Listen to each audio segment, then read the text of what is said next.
think Mr. Thayer asked about prevailing rate.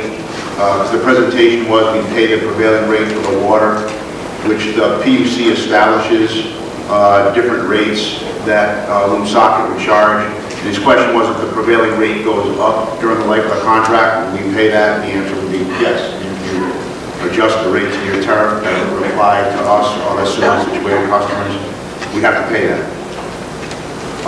The next question he asked was, what is the expense incurred by the city that goes against the $18.4 million?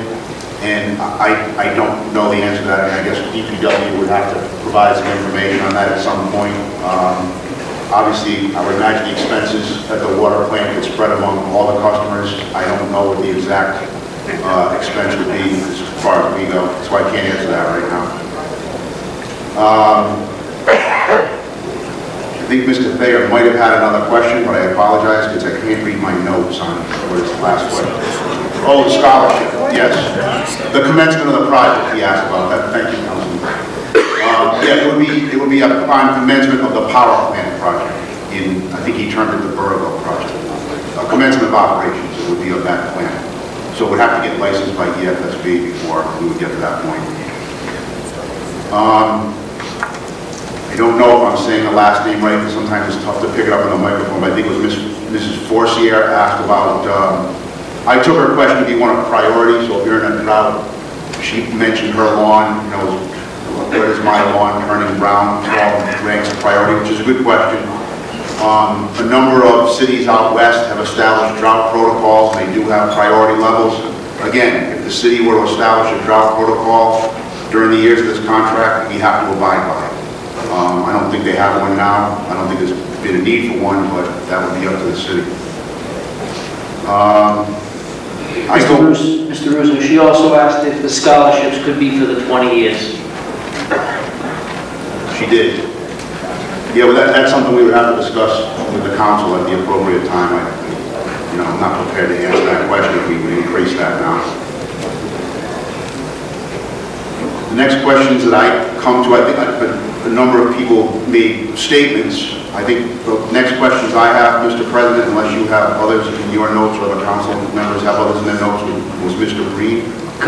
Before you, Councilwoman Murray said that Ms. Forcier also asked if we could use or if you could use wastewater for the operation of the process. No, we can't. It's not designed for that.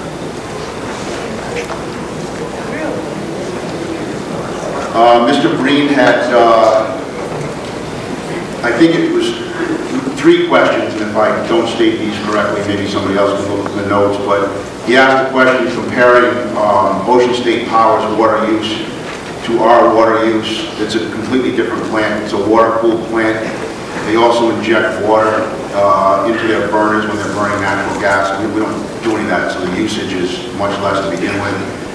He then asked a question about the reduction in the water use going from a certain volume of water now down to using the demineralizers and the other technology that, he used 3 trucks. I think in normal operations, John, it would be more in the 11 to 12 million gallon a year range, just to put that in perspective with the 50 million that he mentioned. That is correct. He asked about a study. I think he may have misunderstood what I said. I'm not saying that we're still studying it to see if those demineralizers can be utilized. We have done that study, and they can be utilized. So we were exploring the possibility of whether it made sense from a cost standpoint to employ that technology, and we've arrived at the point where it does make sense to employ that technology.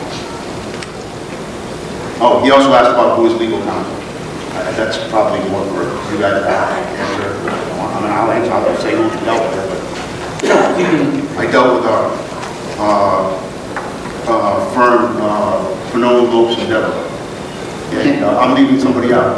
Bruce, what's the full name of the firm? The name of the firm that's representing the city is Fernald Lopes, Deborah and West. We have a team of attorneys with background in water supply agreement negotiations, commercial agreement negotiations, public utility commission issues, and general municipal law. My focus has been on the water supply structure, the agreement structure, enforceability, and negotiation.